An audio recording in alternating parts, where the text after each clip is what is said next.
হে hi everyone, কেমন আছো তোমরা? আমি তো ভালো আছি। এই ভিডিওটা আজকেকার নয়। এই ভিডিওটা আমি যখন দুর্গাপুজোর সময় আমার বাপের বাড়ি গেছিলাম। আমি 1 মাস ছিলাম আমার বাপের বাড়িতে। এই সময়টা আমার খুবই আনন্দের একটা সময়। কষ্ট লাগে স্বামীকে একা রাখতে এখানে, কিন্তু তাও খুব আনন্দের। বছরের মধ্যে এই একটা মাস, পুজো থেকে কালী পুজো, আমি বাপের বাড়িতেই থাকি। যাওয়ার সময় খুব মন খারাপ করছিল ওর জন্য। সেখান থেকে বাইরের দৃশ্যগুলো কি সুন্দর লাগে না? এই নিচে যে ভিডিওগুলো তোমরা দেখতে পাচ্ছ, এটা আমি আগের বছর রেকর্ড করেছিলাম। জাস্ট ভাবো আমি কতটা করে মেয়ে।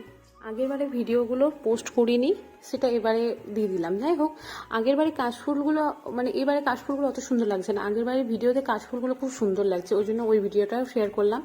আর এই দেখো, আমার ছেলে নিজস্ব কিছু সেলফি কিনে তুলেছে। ও এখন নতুন ফোনে ছবি তুলতে শিখেছে, বাস খাঁচাখাচ ছবিই তুলে বেড়াচ্ছে। তো আমি ট্রেনে বাসে করে তারপর অন্ডাল থেকে টোটো ধরে বাড়ি যাচ্ছি। আর আমার ছেলে দাদাদেরকে পেয়ে ও আর কারোর কাছে যাবে না, শুধু দাদাদের কাছেই যাবে। সেটা মামার বাড়ির হোক আর বাবার বাড়ির হোক, মানে ও দাদার কাছে পেলে আর কোথাও না। এটা আমার কলেজ, আমি এখান থেকে পাস আউট করেছি। আর যেতে যেতে অনেক প্যান্ডেল দেখতে পাচ্ছি। আমাদের এখানেও পুজো, অনেক অনেক পুজো হয় এখানে আমাদের ওখানে। মানে আমি গুনতে পারবো না ঠিক কতগুলো পুজো হয়। তো আমি তো সেদিন এসে কোনো ভিডিও করতে পারিনি, একটু টায়ার্ড ছিলাম, এই ছিলাম। তারপরের দিন এই একটা সুন্দর মুহূর্ত তোমাদের সাথে শেয়ার করছি। দেখো, ও আমার এ হচ্ছে আমার মামার ছেলে, ঠিক আছে? তো আমার মামার ছেলের সাথে আমার ছেলে খেলছিল। ও তখন ওই জানলা ডান্ডি পর্দা ধরে টানতে টানতে ডান্ডিতে পড়ে গেছে। তো এটা ক্যামেরা বন্দি হয়েছিল বলে আজকে তোমাদের সাথে শেয়ার করতে পারলাম। আর পুরো ভিডিও তো শেয়ার করা যাবে না 1 মাসের। তো ছোট ছোট সুন্দর সুন্দর মুহূর্ত তোমাদের সাথে শেয়ার করছি। এখানে দেখো, ওর মামা মানে ওর মামা, আমার ছেলে এতটা হিংসুটে, মানে ও ওর মামাকে কাউকে টাচও করতে দেবে না। দেখো, টেনে ঠিরলে সরিয়ে দিচ্ছে যে সরে যায়, এমনকি মামাকে বলছে তুই ওঠ।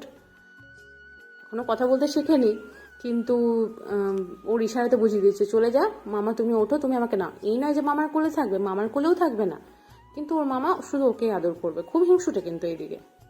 অবশ্য ছেলেরা, বাচ্চা ছেলেরা এই হিংসুটিটা দেখিয়ে দেয়। আর রাস্তায় দেখো কেমন করে এরা দুজন হাঁটছে। আমার মামার ছেলেটা, আমার ভাইটাও সেরকম হয়েছে। আর ও কারুর হাত ধরবে না, একদম নিজেই হাঁটবে। ফাঁকা রাস্তা পেয়ে আমিও ওকে ছেড়ে দিলাম যে ঠিক আছে হাঁট, ঘরে তো ঘরবন্দি হয়েই থাকে। তো আমি প্রথমে গেছিলাম আমার মামার বাড়িতে, তারপর আমি আইব্রু করতে গেছি। যেহেতু এটা মনে হয় পঞ্চমী ষষ্ঠীর দিনে, হ্যাঁ ষষ্ঠীর দিনে। তো তাদের বাড়িতে আইব্রু করাতে গেছি, পাড়ায় একটা মাসি করায়। তো ওখানে গিয়ে কত দুষ্টুমি করছে দেখো, মানে ভালোও লাগছিল। বাড়িতে ও একা থাকে, এত খোলা জায়গা পায় না, এত লোকজন পেয়ে খুবই আনন্দ ছিল। এই গোটা একটা মাস ওর জন্য খুবই আনন্দের ছিল। কিন্তু যখন চলে এসেছিল সত্যি ওর খুব কষ্ট হচ্ছিল, কাঁদছিল অনেক। একটা মানে কথা আমার মনেও আছে, ও পুরো কথা এখনো বলতে শেখেনি। কিন্তু ট্রেনে যাওয়ার সময় বলছে আমি বাড়ি যাব না। আমাদের শুনে ওটা, আমি আর ওর বাবা সত্যি আমাদের খুব কষ্ট লাগছিল যে ছেলেটা মানে থাকতে চাইছে। আর এই মাসিদের বাড়িতে আমি ছোটবেলায় অনেক সময় কাটিয়েছি। এরা মানে এত ভালো, আমাকে খুব ভালোবাসতো। এদের বাড়িতে সে সেলাইয়ের উপর নকশি কাঁথার কাজ হয় না, ওরা ওই অর্ডার নিত, মেহেন্দি আঁকতো, আমি ওগুলো বসে চুপচাপ করে দেখতাম। তারপর ষষ্ঠীর দিন দেখো, আমার ভাই ধুতি পরার জন্য চেষ্টা করছে, মানে প্র্যাকটিস করছে। ও পরের দিন ও সকালবেলা দোলা আনতে যাবে। আমি এই ভিডিওটা নিয়ে নিয়েছি, ও জানে না, এখন দেখলে কিন্তু প্রচুর বকবে আমাকে। তো পরদিন সপ্তমীর দিন একদম, এবারে তো তোমরা জানো অনেক ভোর ভোর দোলা আনা হয়েছে। তো আমি তো অত ভোর ভোর চান করতে পারবো না, জাস্ট রেডি হয়ে আমার ছেলেকে নিয়ে যাব মণ্ডপে। আমি দোলা আনতে পুকুরেও যাইনি, কিন্তু জাস্ট রেডি হয়ে মন্দিরে গেছিলাম। আমার ক্যামেরাটা খুব একটা ভালো ক্যামেরা নয়, আর আয়নাটাও একটু আবছা হয়ে গেছে, অনেক পুরোনো আয়না বলে। তো জাস্ট এইভাবে একটু রেডি হয়ে নিলাম। আর এই চুড়িদারটা কেমন লাগছে বলবে, তো এই ফটোটা তো আমি শেয়ার করেছি তোমাদের সাথে। এটা এবারে পুজোতে আমার বর দিয়েছে, আমার তো খুব ভালো লেগেছে। আর রাস্তায় যে এই টুনি বাল্বগুলো দেয় না, আমার রাস্তাতে খুব ভালো লাগে। ইভেন আমি আমার বিয়েতেও বলেছিলাম এমনি করে সাজাতে। বিয়ের ভিডিও সেভাবে আমার কাছে নেই, থাকলে শেয়ার করতাম। আর এই দেখো মণ্ডপটা, ছোট্টখাট্টো মন্দির আমাদের, কিন্তু এই একটা, আমাদের গোটা পাড়াতে, মানে আমাদের পাড়াতে এই একটাই দুর্গাপুজো হয়। সেই পুজোটা ঘিরেই মানুষ এত আনন্দ করে, মানে এই পুজোতে সবাই আনন্দ করে, খুবই আনন্দ হয়। আগে যখন দুর্গাপুজো হতো না আমাদের পাড়াতে, তখন খুব ফাঁকা ফাঁকা লাগতো। আর এই দেখো আমি গল্প করছি কাকিমাদের সাথে, ও তখন নিজে একটা ভিডিও নিয়ে নিয়েছে, এটা কিন্তু আমি জানতামও না তখন। তারপর ফাইনালি দোলাটা চলে এসছে, মা চলে এসছেন, কিন্তু খুব কষ্ট লাগছে। এবারে মা এসছেন জাস্ট 3 দিনের জন্য, মানে একটু বেশি সময়ের জন্য এলে ভালো লাগে। যেটা মা তুমি বাড়ি দাও না, সপ্তমী অষ্টমী নবমী দশমী আরও 1-2 দিন থাকো, কিন্তু কমই দিও না। বছরে তুমি এই কটা দিনই আসো, তার মধ্যেও যদি কম থাকো খুব কষ্ট হয়। যাই হোক, খুব আনন্দ করেছে। আর ওকে কটা ফটোও তুলে দিয়েছি, ও বলেছিল আমাকে ভালো করে কটা ফটো তুলে দিবি। তো পরে অবশ্য ওর পছন্দ হয়নি, সেটা আলাদা ব্যাপার। এই দেখো ওর মুখটা দেখে বুঝতে পারছো ও কিন্তু ওকে যখন জামা পরিয়েছি নিয়ে আসছিলাম রাস্তাতে, ও 1 ফোঁটা কাঁদেনি। ও আনন্দ ফুর্তি করতে খুব মজা পায়, মানে তখন ও কান্নাকাটি করে না। এমনিতে কিন্তু আমার ছেলেটা অত দুষ্টু নয়, আমি মাঝে মাঝে বকা দিই, খুব কষ্ট হয়। তো সেই দিনই এসে পরে আমি একটু শুয়েছিলাম, তারপর মুড়ি খাওয়ার পর আমাদের এখানে মানে একটা কয়লার খাদান আছে তো পাশে, তো ওখানে ধসে গেছে জায়গাটা, ওটাই দেখতে গেছিলাম। আর সপ্তমীর দিন রাত্রিবেলা ঠাকুর দেখতে গেছিলাম, তো রেডি হয়ে নিয়েছি। আর কেমন লাগছে আমাকে অবশ্যই জানিও, আর আমার মামিকেও কেমন লাগছে অবশ্যই জানিও। পাশে যে ছবিতে দেখলে আমার মামি, আর এই তো আমার ভাই, আমি সবাই মিলে ঠাকুর দেখতে গেছিলাম, খুবই মজা হয়েছিল। আর আমাকেও কেমন লাগছে অবশ্যই জানাবে কিন্তু। এই ফটোগুলো তুলে রেখেছি, তো এই ফটোগুলো ঘিরে স্মৃতিগুলো দেখলে খুব আনন্দ লাগে। আর এই দেখো খ্যাপাটাকে, আমার দুষ্টু ভাইটাকে কেমন করে ছবি তুলেছে। আর আমার ছেলে সব সময় জানি না কেন বাইরে গেলে হাত তুলে রাখে, কিসের জন্য কে জানি, ও কিভাবে। আর এটা হচ্ছে অষ্টমী দিন পুজো যাবার সময়। কেমন লাগছে আমাকে লাল হলুদে? এই শাড়িটা আমায় মা দিয়েছে, ভালো হয়েছে না? আর এই দেখো মামি সেজেছিল, ওরা এবছর বেনারস গেছিল, তো সেখান থেকে বেনারসি নিয়ে এসছে। বেনারসিটা কিন্তু খুব সুন্দর, জানি না ফটোতে তোমাদের কেমন লাগছে, আমার তো খুবই সুন্দর লাগছে। আর অনেকে বলে আমার মামি নাকি আমাদের মতনই দেখতে, তোমরা একটু বলবে তো কমেন্টে যে আমার মামি কি আমাদের মতো দেখতে। আর আমি এখানে রেডি হচ্ছিলাম, তখন এটা হচ্ছে নবমীর দিন, তখন ওদের কি ভালোবাসা, 2 মামা ভাগ্নে দুজনকে মারামারি করে ফুটিয়ে দেবে। বিশেষ করে আমার ছেলেটা মারে, আমার মামার ছেলে কিন্তু একদম মারে না, কিন্তু একে অপরকে ছাড়া চলবেও না। তারপর দোলা বিসর্জন করতে গেল, এই সময়টা খারাপ লাগে, সত্যি খুব খারাপ লাগে। দোলা বিসর্জন মানেই পুজোর শেষ, পুজো আসবোই ঠিক আছে, পুজো এলেই সব শেষ। আর এই লেহেঙ্গাটা আমার বর দিয়েছে, দেখো তো কেমন লাগে, ভালো লাগছে না? আর এই দিন আমি একটু বেশি খুশি ছিলাম, কেন বলো তো? অষ্টমীর দিন দুপুর দিক করে আমার, মানে যেদিন অষ্টমী নবমী একসাথে ছিল, আমার বর এসেছিল। তো পুজোর সময় ওকে আমি পেয়েছি কাছে, আমার খুব ভালো লাগে।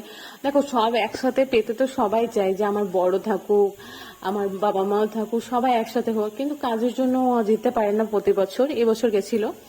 আর সেই দিনই সকালবেলায় আমার বান্ধবীরা দেখা করতে এসেছিল আমার সাথে, আর পুজো মণ্ডপেও ঘুরতে এসেছিল। আর এই যে লাল 2 জোড়ি দেখলে, ওরা দুজন নতুন বিয়ে হয়েছে, ওদের 1 বছরও হয়নি। আর এটা যখন আমাদের ঠাকুর বিসর্জন হয়েছিল, আমাদের দ্বাদশীর দিন না ত্রয়োদশীর দিন বিসর্জন হয়েছে, আমার ঠিক মনে নেই। আর এই সময় দেখো মায়ের মুখটাও যেন কেমন একটা মায়া মায়া বেশি লাগে বিসর্জন দেওয়ার আগে মাকে। মানে কথায় আছে মায়ের হয় না বিসর্জন, মায়ের প্রতিমায় বিসর্জন হয়। আর এই বৌদি ভাইটাও আমাকে খুব ভালোবাসে, গেলে খুব ভালো করে কথা বলে। আমি না থাকলে আমার মাকে অনেকবার আমার কথা জিজ্ঞেস করে। আর বিয়ের পর মাদেরকে মেয়েদের কথা বারবার জিজ্ঞেস করলে বা কেমন আছে জিজ্ঞেস করলে মাদের খুব ভালো লাগে, এটা আমি বুঝেছি আমার মায়ের কাছ থেকে। কেউ যদি আমার কথা জিজ্ঞেস করে আমার মাকে, আমার মা খুব খুশি হয়। আর আমার ছেলেটাকে আমি সিঁদুর লাগাতে কাউকে দিইনি, কিন্তু আমাকে যখন সবাই লাগাচ্ছে, ও আমার গাল থেকে লাগাচ্ছে। ওর লাগানো খুব শখ হয়েছে, মা লাগিয়েছে না, তো ও এখানে আনন্দে হাঁটাহাঁটি করছে। তো আমি বলছিলাম তুমি নাচবে, তো ও বলছে যে নাচি, মানে ও এখনো তো পুরো কথা বলতে শেখেনি, একটু একটু নাচছেও, আবার দেখছে যে কেউ নাচছে কিনা, সেই মতো আর কি নাচবে। এখানে আমার মা নিয়ে আসছে, কি রে নাচো ভাই, তো ও নাচবে না, ও শুধু দৌড়াদৌড়ি করে বেড়াবে।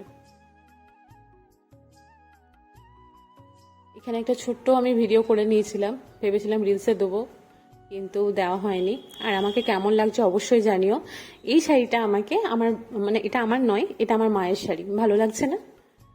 আর ফাইনালি এবারে মা চলে যাচ্ছে, কষ্ট হচ্ছিল, মানে এখনো ভিডিওটা বানাতেও আমার খারাপ লাগে এই সময়টা, যে চলে যাওয়ার সময়টা।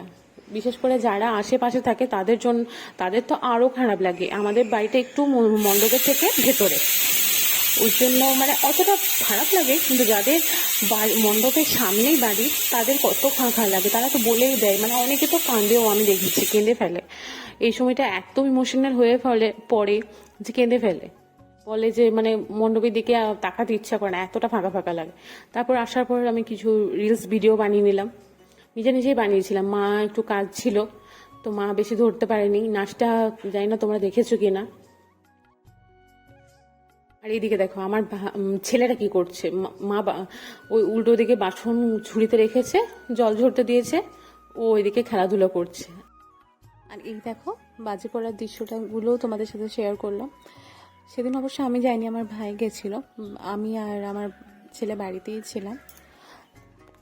এখানে বাজি পড়া অনেক দিনই হয়, যে ঠাকুর যেদিনে বিসর্জন হয়, মানে এখানে অনেকগুলো মানে সাবেকি ঠাকুর আছে, মনে করো মুখার্জিদের, বাবুদের, তারা যেদিন বিসর্জন হয় সেদিন ওরা বাজি পোড়ায়।